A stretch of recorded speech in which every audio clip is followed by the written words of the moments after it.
Tadi kita telah pun dengar bagaimana pentingnya sifat tawaduk. Sebenarnya tarekat itulah amalan yang bila kita amalkan mampu membangunkan aspek zahir dan batin kita dua-dua sekali. Katalah kita lihat tentang apa yang diistilahkan oleh Imam Ghazali tentang tahliyah dan tahliyah, membersihkan hati dari sifat-sifat yang tercela, menghias hati dengan sifat-sifat yang terpuji. Ini akan berlaku apabila seseorang itu berzikir, tapi bukan sebarang zikir. Zikir mana-mana tarekat yang telah diisytiharkan oleh orang sufi. Kalau kita baca keterangan tentang sifat-sifat yang terpuji, sifat-sifat mahmudah, yang biasanya ada 9 atau 10, dimulai daripada taubat, diikuti sabar, diikuti syukur, diikuti khauf, diikuti roja, diikuti zuhud, diikuti tawakal, redha dan mahabbah. Ini akan ditanamkan oleh Allah pada ahli zikir satu persatu secara tertib. Dimulai dengan taubat. Bila taubat susah berarti baru dikurniakan yang kedua, sabar. Tak ada taubat, seorang tak akan sabar. Maknanya akan diikuti yang ketiga, syukur. Kalau dua bawah itu tidak ada, syukur tidak ada. Diikuti khauf, takut kepada Allah. Sesudah 3 bawah itu ada. Begitulah sampai kepada mahabbah, kasih kepada Allah. Ini berlaku tuan-tuan menurut pandangan ulama tasawuf apabila seseorang itu berzikir. Berzikir, terus berzikir. Sifat-sifat yang tercela akan dihapuskan oleh Allah, diganti oleh Allah dengan sifat-sifat mahmudah secara tertib. Setengah ulama tasawuf memberi dalil. Bismillahirrahmanirrahim. Wa qul ja'al haqqu wa zahaqal batil. Innal batila kana zahuqa. Apabila seorang itu berzikir, zikirnya itu sampai ke dalam hati, Allah bertakhta dalam hati, maka sifat-sifat jahat itu akan dihancurkan oleh Allah, digantikan dengan sifat-sifat yang Allah redai.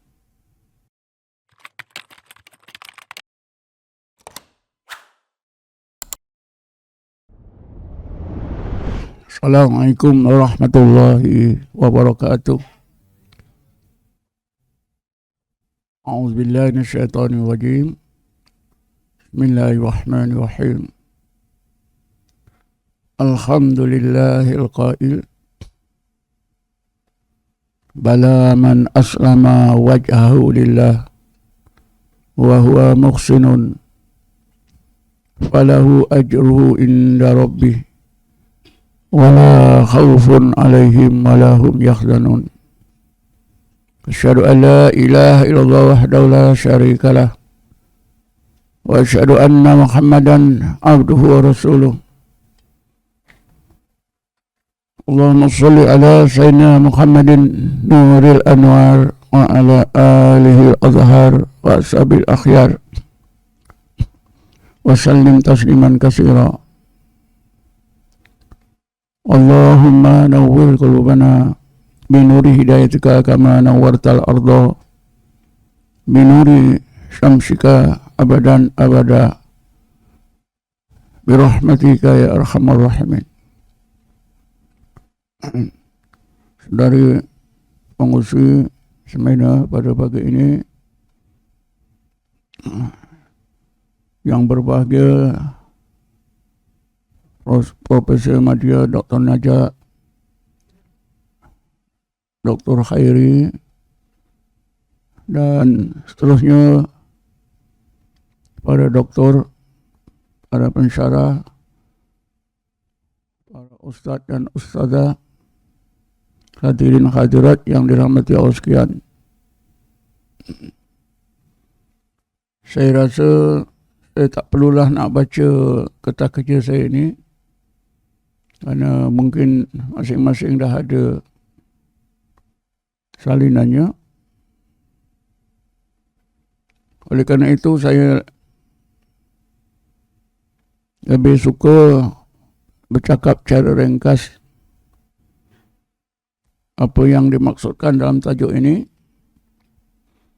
yaitu bagaimana peranan tarekat mainkan peranan penting dalam membangunkan masyarakat madani.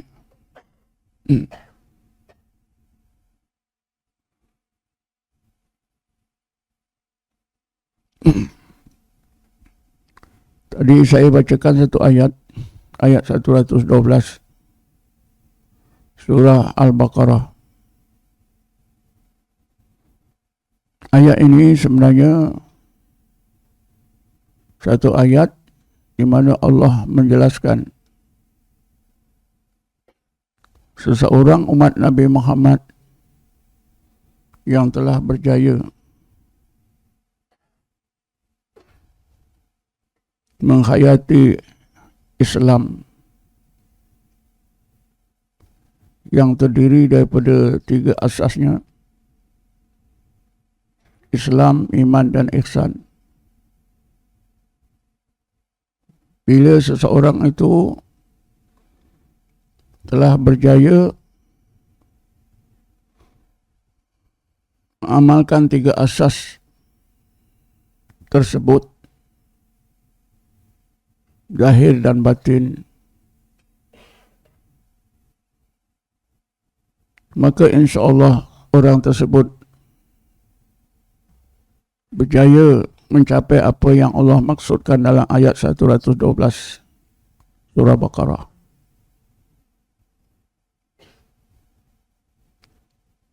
Ayat tersebut bermaksud bahkan hakikat yang sebenarnya. Seseorang yang telah berjaya menyerahkan diri zahir dan batinnya menjadi hamba Allah sebaik-baik hamba Allah. Bala man aslama wajhahu lillah. Menyerahkan diri zahir dan batin menjadi hamba Allah sebaik-baik hamba Allah.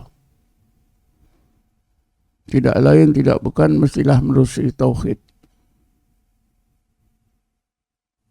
Apabila seorang itu berjaya mencapai hakikat tauhid, terutamanya tauhid uluhiyah dan rububiyah. Dan apabila saya sebut tauhid uluhiyah rububiyah, janganlah ingat saya berpaham Wahabi. Karena konsep tauhid uluhiyah rububiyah ini yang diutarakan oleh pandangan golongan Wahabi bukan semuanya salah. Ada yang betul, tapi ada bahagian yang salah.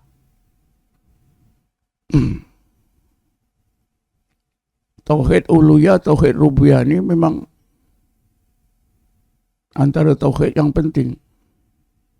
Karena kalau kita lihat dalam Quran, kajian yang telah dibuat pun menunjukkan bahawa Allah dekatkan namanya dengan 2 sifat, yaitu ilahun dan rabbun. Kira-kira 1000 kali, kurang sedikit atau lebih sedikit. Misalnya apabila Allah sebut dalam ayat 14 surah Taha, Bismillahirrahmanirrahim, Innani anallah, la ilaha illa ana. Sesudah Allah sebut Allah, namanya Allah, Allah ikuti dengan la ilaha. Dan biasanya di dalam Quran apabila disebut ilah, diikuti dengan Rabbun. Ini disimpulkan oleh para ulama, terutamanya ulama tasawuf, bahawa 2 sifat Allah, ilahun dan Rabbun, adalah sangat penting. Daripada ilahun itulah timbulnya tauhid uluhiyah. Daripada Rabbun itulah timbulnya tauhid rububiyah. Jadi apabila seorang umat Nabi Muhammad mencapai tauhid uluhiyah dan rububiyah yang sebenar-benarnya, maka mereka telah berjaya mencapai apa yang Allah sebut dalam surah Fatihah, iyyaka na'budu wa iyyaka nasta'in. Dan apa juga yang Allah sebut, inna lillahi wa inna ilaihi raji'un. Jadi bala man aslama wajhahu lillah, yaitu apabila seseorang umat Nabi Muhammad berjaya menyerahkan diri zahir dan batin menjadi hamba Allah, sebaik-baik hamba Allah, zahir dan batin berdasarkan kepada tauhid, tauhid uluhiyah dan rububiyah, maka orang tersebut pula yang kedua, wahuwa muhsinun, dia seorang yang telah sampai ke derajat ihsan menjadi seorang muhsin.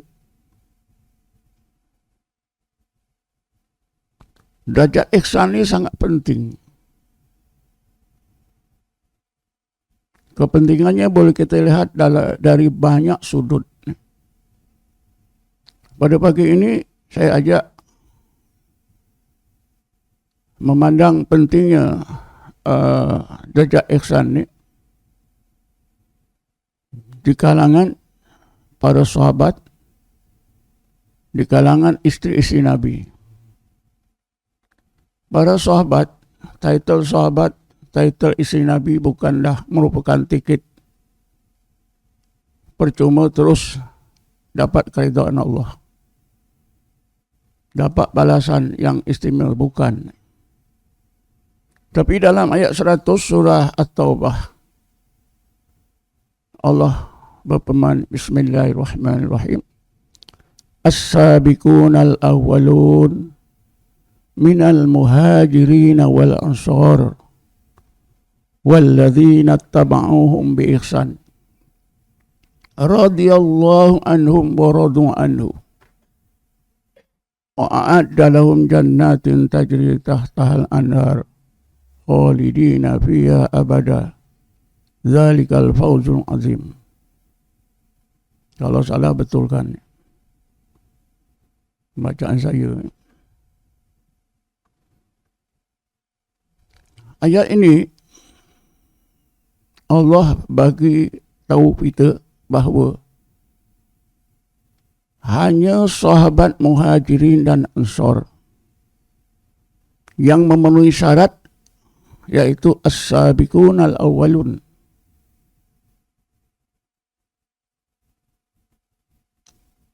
Di dalam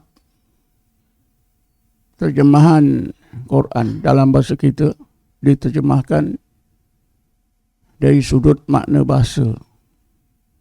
Sedangkan as-sabiqun al-awwalun itu adalah istilah.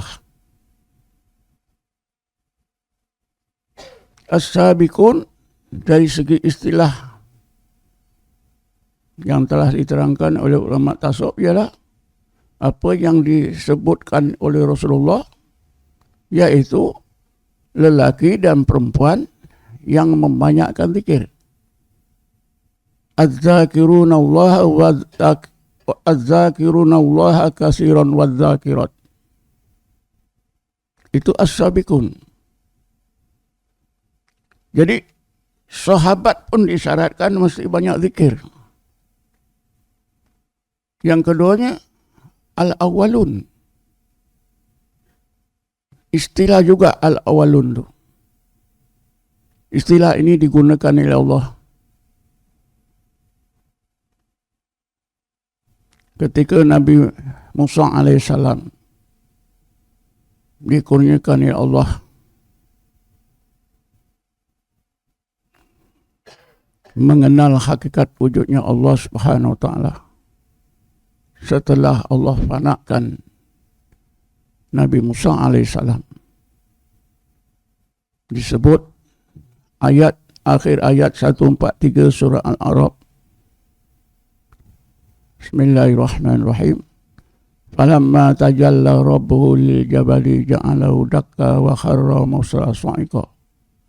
falamma afaqa qala subhanaka tubtu ilaika wa ana awwalul mu'minin. Perhatikan ya. Wa ana awwalul mu'minin. Kalau kita guna terjemahan Quran tu tak betul. Karena diterjemahkan dari segi bahasa. Sedangkan wa ana awwalul mu'minin itu adalah istilah.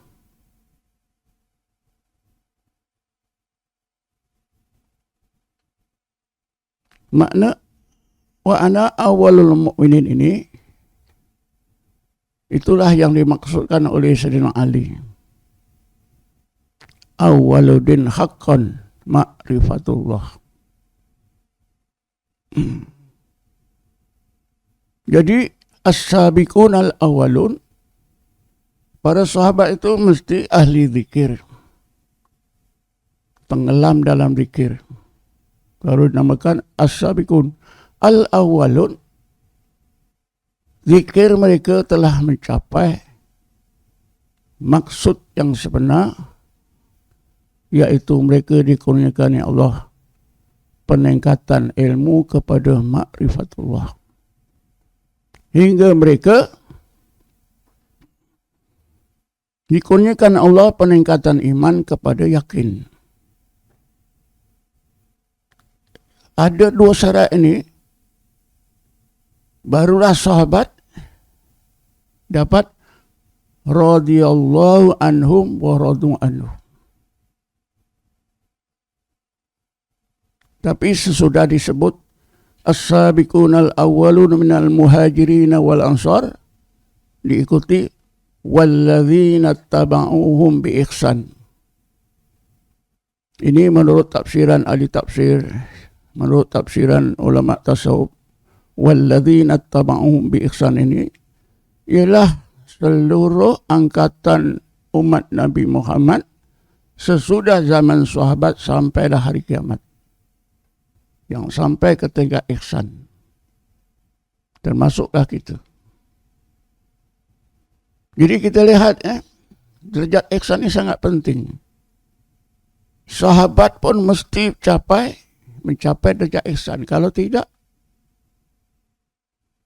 memang ada kelebihan sahabat, tapi syarat ini Allah tetapkan.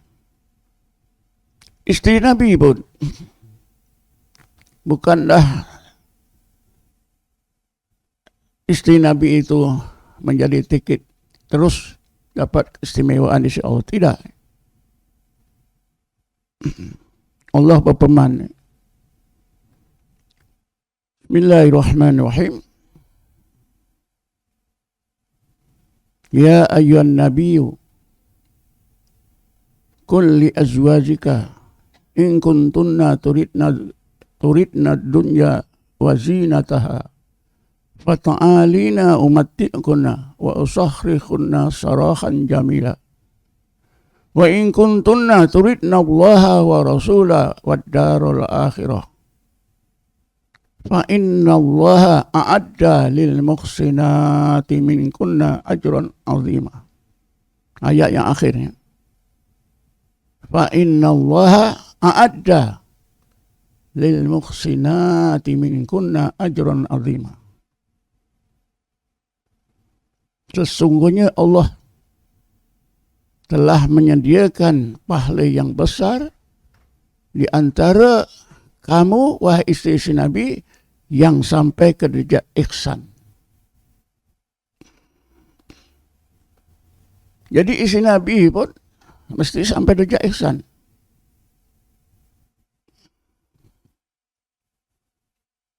Di sinilah tuan-tuan, hadirin hadirat sekian, kenapa Rasulullah bersabda, khairul kurni summal ladhina yalunahum. Sebaik-baik umat ialah umat yang hidup di kurunku, kemudian kurun mengikutinya, kemudian kurun yang mengikutinya. Yang bermaksud sebaik-baik umat Islam ialah mereka yang hidup di abad pertama, kedua, ketiga. Inilah angkatan salafus salih. Tapi ada ulama yang melebarkan zamannya sampai abad ke-5, 4 dan 5. Lalu digulungkan kepada golongan mutaqaddimin, abad pertama hingga ketiga, golongan mutaakhirin abad keempat hingga kelima. Jadi sebaik-baik umat Islam ialah salafus salih. Kenapa? Kerana kebanyakan mereka mencapai derajat ihsan. Inilah yang disebut dalam ayat 10 hingga 11 surah Waqiah. Bismillahirrahmanirrahim. As-sabiqun ulaikal muqarrabun fi jannatin na'im sullatun minal awwalin wa qalilun minal akhirin. Allah pun gunakan tadi istilah as-sabiqun. Golongan as-sabiqun yang banyakkan zikir sampai sehingga tercapai maksud zikir mereka, menjadi seorang muhsin. Ulaikal muqarrabun, mereka dah golongan muqarrabun. Fi jannatin na'im, surganya pun Allah dah beritahu. Surganya jannatun na'im. Sullatun minal awwalin wa qalilun minal akhirin. Ramai bilangan mereka di zaman awal Islam dan sangat sedikit bilangan mereka di akhir zaman Islam. Inilah hakikat kita sekarang. Semua kita mengakui zaman kita adalah zaman akhir zaman. Jadi golongan muhsinin di akhir zaman ini sangat sedikit. Di awal zaman Islam ramai.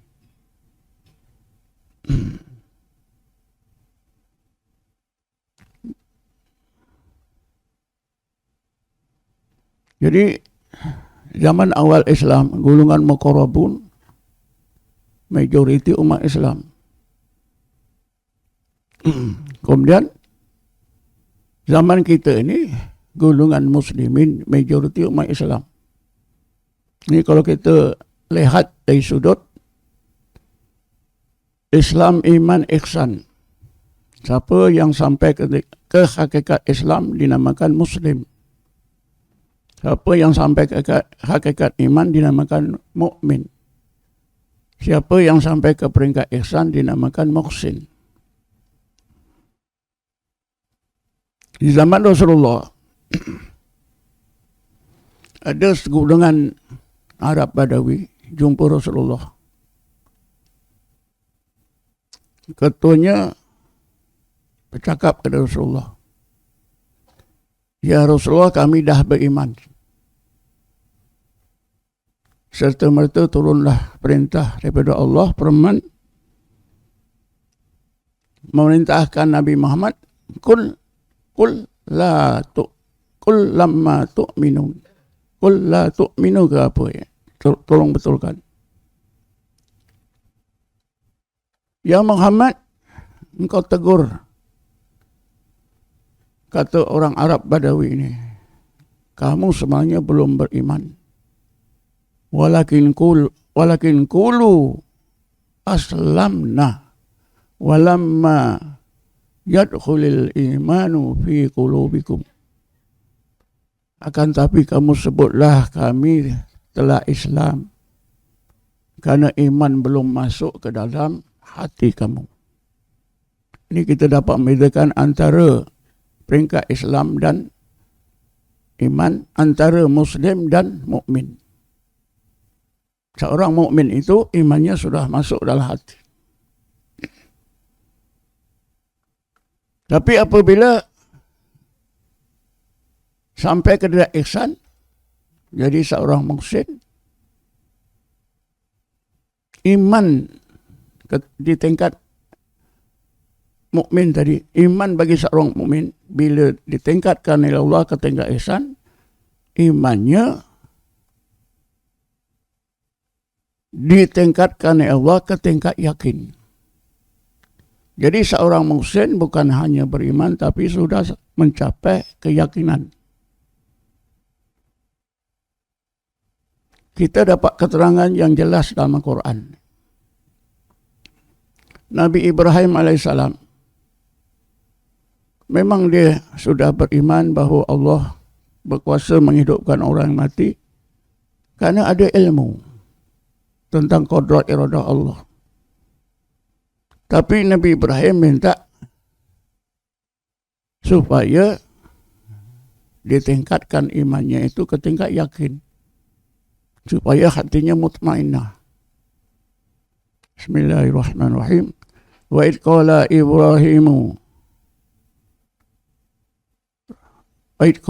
Ibrahimu Rabbi arini kaifa tuhyil mauta qala awalam tu'min qala bala walakin liyatma'inna qalbi. Ingatlah kamu sekian ketika Ibrahim alaihissalam munajat pada Tuhannya Allah, ya Allah, tunjukkanlah kepada aku bagaimana engkau menghidupkan orang yang mati. Lalu Allah bertanya kepada Ibrahim alaihissalam, wahai Ibrahim, adakah engkau tidak beriman bahawa aku boleh menghidupkan orang yang mati? Ibrahim alaihissalam menjawab, ya Allah, aku sudah beriman. Tapi kalau engkau tunjukkan bagaimana engkau menghidupkan orang yang mati, maka dapatlah menjadikan hatiku ini mutmainnah. Mana meningkatkan imannya ke tingkat yakin. Karena keyakinan saja yang boleh membentuk hati mutmainnah. Lalu akhirnya Allah kurniakan. Tapi disebut pada ayat yang lain. Ayat 75 surah Al-An'am. Bismillahirrahmanirrahim. Wa kadzalika nuri Ibrahima malakutas samawati wal ardh waliyakuna minal muqinin. Demikianlah kami perlihatkan, ajarkan terus ke dalam hati Ibrahim alaihissalam resi-resi kami di alam malakut, supaya Ibrahim alaihissalam menjadi seorang yang yakin. Tapi janganlah kita bersangka itu Nabi, takkan kita ada peluang seperti itu. Kita umat Nabi Muhammad ada peluang seperti itu. Dicontohkan oleh Allah ayat 190 surah Al-Imran. Bismillahirrahmanirrahim. Inna fi khalqis samawati wal ardi wa ikhtilafil laili wan nahar la ayatil li ulil albab. Ini contohnya. Ulul albab adalah segolongan sahabat. Dikurniakan oleh Allah mengenal Allah menerusi hati. Dibukakan oleh Allah berbagai hijab yang melindungi basirah atau pandangan hati mereka. Pandangan hati mereka nampak resi-resi Allah di alam malakut. Jadi kita juga mempunyai peluang seluas-luasnya seperti mereka. Dengan syarat, mestilah kita beramal apa yang ulul albab amalkan. Yaitu Bismillahirrahmanirrahim. Alladzina yadhkuruna Allaha qiyaman wa qu'udan wa ala junubihim wa yatafakkaruna fi khalqis samawati wal ardh. Rabbana ma khalaqta hadza batila subhanaka faqina adzabannar. Inilah amalannya. Terus zikir dan tafakur supaya dapat mencapai tadzakur. Karena apabila kita membicarakan tentang zikir, kita tak boleh pisahkan dengan dua amalan lagi. Dua istilah lagi yang berkaitan. Yaitu tafakur dan tadzakur. Alladzina yadhkuruna Allaha qiyaman wa qu'udan wa ala junubihim wa yatafakkaruna. Hasil gandingan dari dua amalan ini ialah innama yatadzakkaru ulul albab, tadzakur. Jadi daripada apa yang saya telah terangkan ini, maka jelaslah ya bahawa tarekat ilmu dan amalan tarekat yang telah diijtihadkan oleh para ulama tasawuf adalah menjadi asas yang sangat penting bagi pembangunan umat sebaik-baik umat. Kenapa Allah berfirman, Bismillahirrahmanirrahim, Bismillahirrahmanirrahim, kuntum khairu ummatin ukhrijat lin-nasi ta'muruna bil ma'ruf wa tanhauna 'anil munkar wa tu'minuna billah.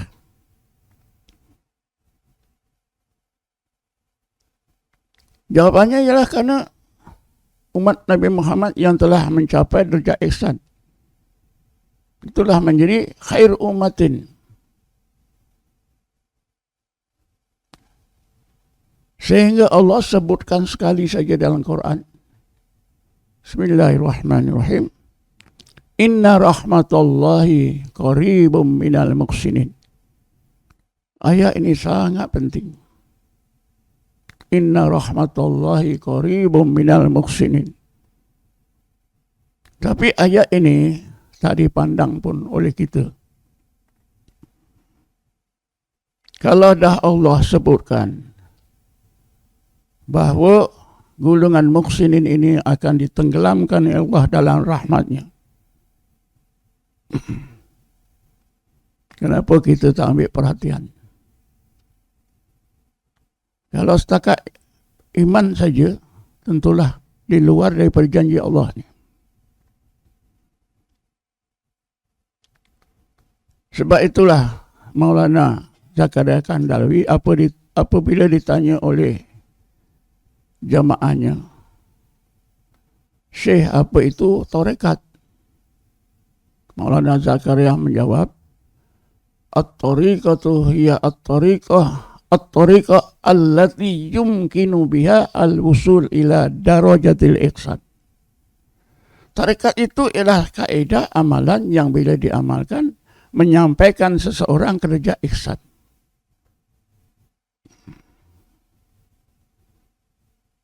Jadi hanya dengan amalan tarekat seseorang itu akan ditingkatkan daripada iman ke tingkat ihsan menjadi seorang muhsin. Bila menjadi seorang muhsin, inna rahmatullahi qaribum minal muhsinin. Kalau dah Allah sebut inna rahmatullahi qaribum minal muhsinin, apakah kemajuan yang tak Allah kurniakan kepada mereka? Apakah nikmat zahir dan batin yang Allah tak kurniakan kepada mereka?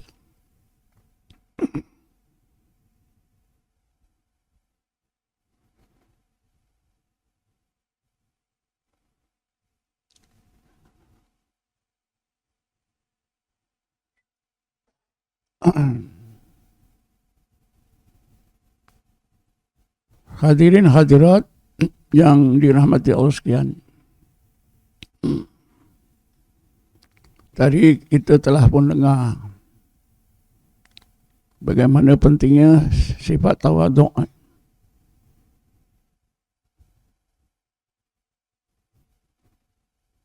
Sebenarnya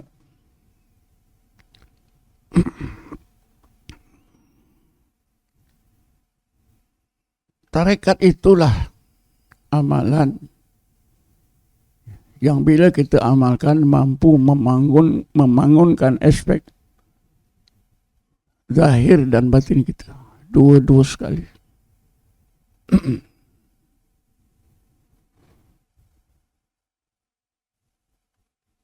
Katalah kita lihat tentang apa yang diistilahkan oleh Imam Ghazali tentang tahliyah dan tahliyah.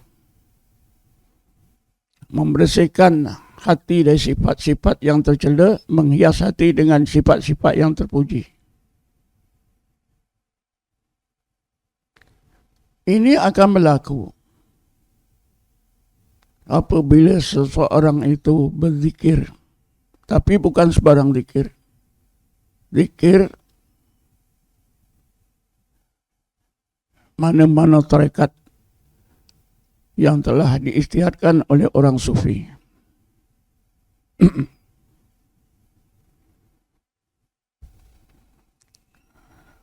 Kalau kita baca keterangan tentang sifat-sifat yang terpuji, sifat-sifat mahmudah, yang biasanya ada 9 atau 10, dimulai daripada taubat, diikuti sabar, diikuti syukur, diikuti khauf, diikuti roja, diikuti zuhud, diikuti tawakal, redha dan mahabbah. Ini akan ditanamkan oleh Allah pada ahli zikir satu persatu secara tertib. Dimulai dengan taubat. Bila taubat susah berarti baru dikurniakan yang kedua, sabar. Tak ada taubat, seorang tak akan sabar. Maknanya. Akan diikuti yang ketiga, syukur. Kalau dua bawah itu tidak ada, syukur tidak ada. Diikuti khauf, takut kepada Allah. Sesudah 3 bawah itu ada. Begitulah sampai kepada mahabbah.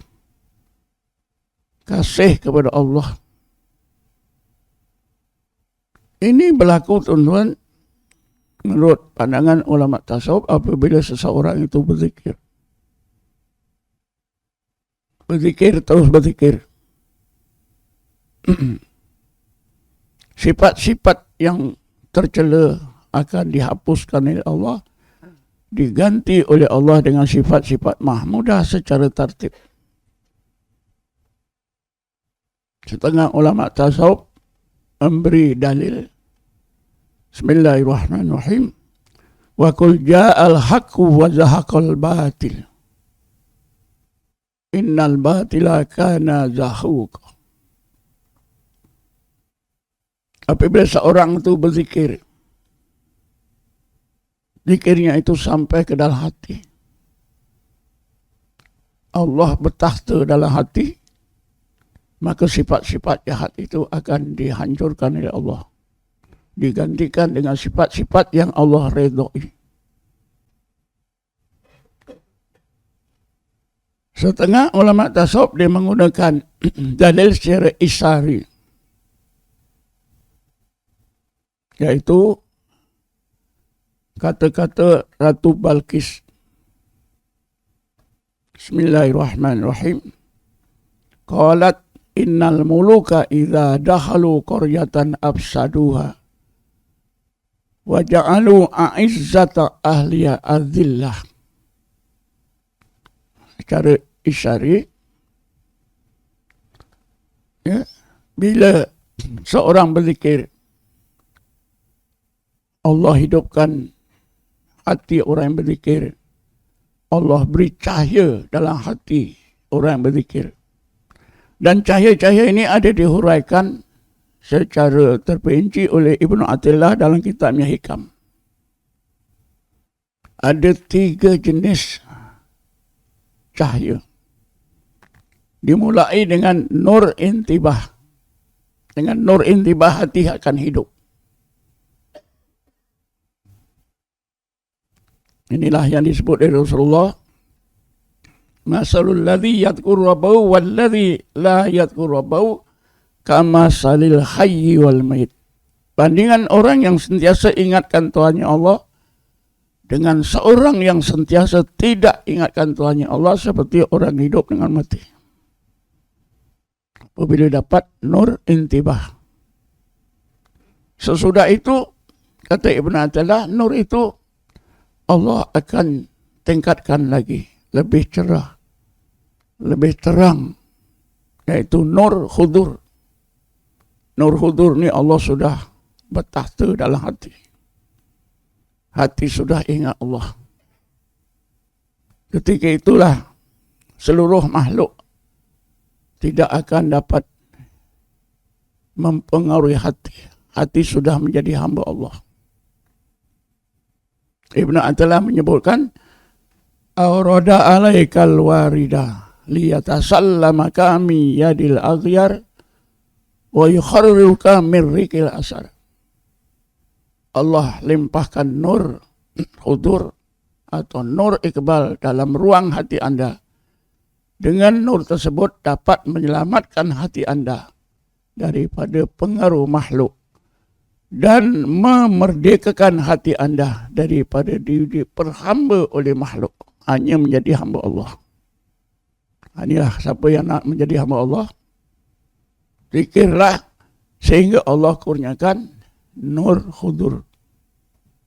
Akhir sekali, kata Ibn Athaillah, nur yang menyampaikan kita kepada hakikat dan ma'rifatullah, yaitu nur al-wisal. Arada alaikal warida liyukhrijuka min sijni wujudika ila fadai syuhudika. Allah lempahkan nur wusul ke dalam ruang hati anda. Dengan nur tersebut dapat mengeluarkan hati anda daripada penjara wujud diri. Allah akan letakkan dalam keadaan dalam lapangan yang luas musyahadah terhadap Allah Subhanahu wa taala. Sampaikan Allah hakikat dan ma'rifatullah. Dan ini kalau kita gunakan kata-kata Cicero, kita akan dapat menjelaskan lagi maksud penjara wujud diri. Kalau kita gunakan tauhid pun boleh. Apa yang dimaksudkan penjara wujud diri ini, boleh kita rujuk kepada tauhidnya. Sifat ma'ani yang 7. Qadrat, iradat, ilmu, khayat, sama, basar, kalam. Sifat yang 7 ini kan semacam ada pada diri kita. Inilah menjadikan kita terpenjara dengan sifat-sifat ini. Tapi apabila kita dikurniakan Allah nur wisal, kita disampaikan oleh Allah ke tingkat apa? Sifat maknawiyah. Bila kita sampaikan kepada sifat maknawiyah, sifat ma'ani pada kita itu tak ada. Yang ada hanya pada Allah Subhanahu wa ta'ala. Itulah dinamakan fana, yang dikurniakan oleh Allah kepada ulul albab, dikurniakan oleh Allah kepada Nabi Musa alaihissalam. Falamma tajalla rabbu lil jabali ja'alahu dakka wa kharra Musa sa'iqa.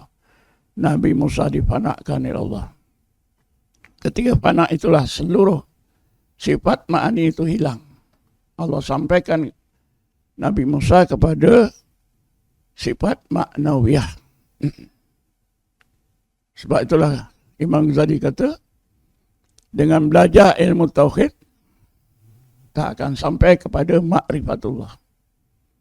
Kerana nak sampai ke tingkat sifat maknawiyah, mestilah mesti difanakan oleh Allah.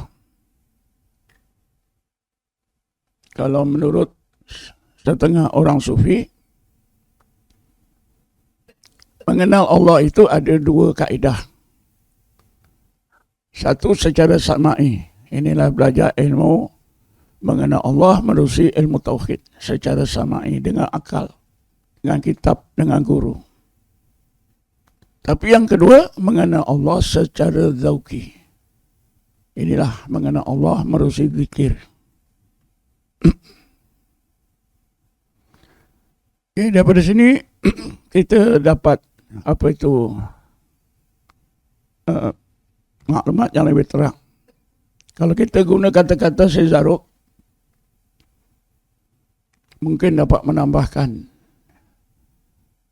pencerahan lagi. Kata Syazaruk, as-syari'atu an ta'budahu wa tariqatu an taqsudahu wa tahdurahu wal haqiqatu an tashhadahu. Syariat, di peringkat syariat itu Anda beribadat kepada Allah. Tapi apabila disebut beribadat itu bukanlah hanya solat, bukan hanya solat puasa saja, zikir juga ibadat. Wat tariqatu, dan tarekat itu antak sudah. Di peringkat tarekat itu hati Anda hanya kosot kepada Allah semata-mata, sehingga Allah itu bertahta dalam hati kita. Wa tahdurahu. Wal haqiqatu, dan hakikat itu antashhadahu. Hakikat itu hati Anda musyahadah terhadap Allah. Apa itu musyahadah? Ada diterangkan oleh Syekh Jirjani dalam kitabnya At-Ta'rifat.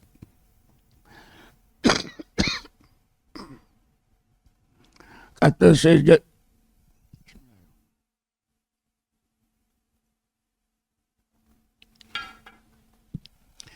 Syekh Jirjani dalam kitabnya Ta'rifat, al-musyahadatu hiya ru'yatil haqqi, ru'yatu ayatil haqqi bil basirati min ghairi subhatin ka'annahu ra'ahu bil aini.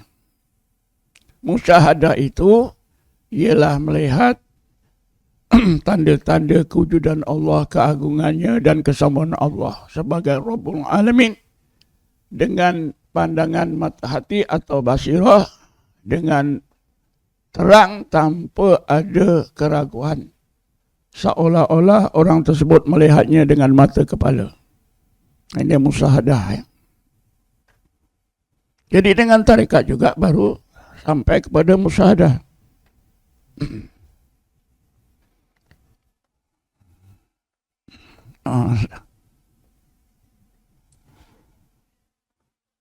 Dia ada bagi 5 minit lagi. Bila kita dapat musyahadah, barulah kita dikatakan dapat mengenal Allah secara zauki. Itulah, disitulah Allah tingkatkan ilmu kita kepada ma'rifatullah. Iman kita ditingkatkan ke tingkat yakin. Sebab itu sesudah Allah sebut Bismillahirrahmanirrahim, afala yanduruna ilal ibli kaifa khuliqat wa ilas samai kaifa rufi'at wa ilal jibali kaifa nusibat wa ilal ardi kaifa sutihat. Allah sebutkan, awalam yanduru fi malakutis samawati wal ar wa ma khalaqallahu min syai'in. Setelah Allah suruh kita mengenalnya melalui pandangan mata kepala, mandang alam nyata ini, Allah perintah kita mengenal Allah dengan pandangan hati, memandang alam malakut, supaya Allah tingkatkan iman kita ke tingkat yakin, ilmu kita ke tingkat ma'rifah. Inilah yang dimaksudkan oleh Rasulullah. Ana a'rafukum billah wa asuddakum khawfan minhu wa ma adri ma yaf'alu bi wala bikum. Aku adalah orang yang paling banyak dikurniakan Allah ma'rifatullah di kalangan kamu. Karena itu aku adalah orang yang paling takut kepada Allah di kalangan kamu. Walaupun begitu aku tak tahu nasib aku di akhirat nanti. Wa ma adri ma yaf'alu bi wala bikum. Apa yang Allah akan lakukan ke atas diriku.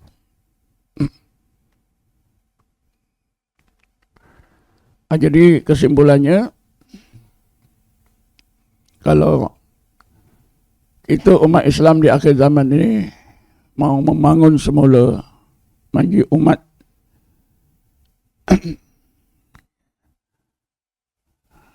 yang digelarkan oleh Allah, golongan muhsinin, golongan ulul albab, mestilah kita beramal dengan ilmu tarekat sehingga kita akan dikurniakan Allah apa yang sebagainya saya sebut. Karena golongan muhsinin lah, golongan ulul albab lah yang disebut-sebut oleh Allah sebagai hambanya. Disebut oleh Allah ayat 17-18 surah Az-Zumar. Wa basyiril ibad. Siapa itu? Itulah golongan ulul albab. Wa basyiril ibad. Lalu disambung pada ayat 18. Alladzina yastami'una al-qawla fayattabi'una ahsana. Para hambaku itu ialah mereka yang telah mendengar pengajaran Allah daripada Quran. Mereka amalkan dengan amalan yang terbaik. Ulaika alladzina hadahumullah. Ikalah orang-orang yang dapat hidayah daripada Allah. Wa ulaika hum ulul albab. Ulul albab. Allah tegaskan cukup terang. Jadi ulul albab di akhir zaman ni bilangannya ada tapi terlalu sedikit. Hanya apabila kita bertarekat, berarti kita menempuh jalan menuju kepada ulul albab. InsyaAllah nanti amalan kita menjadi sebaik-baik amalan.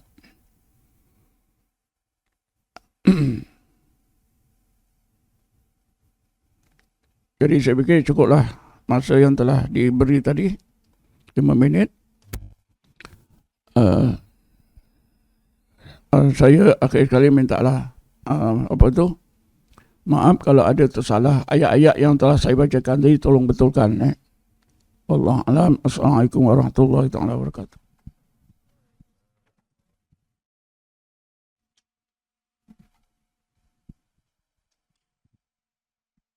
Majlis merakamkan sekalung terima kasih kepada Fadilatul Syekh Dr. Haji Zahid Haji Siddiq atas kesudian menyampaikan ucapan itu tadi. Dijemput Dr. Marina Munira untuk naik ke pentas bagi menyampaikan cenderahati kepada pembentang.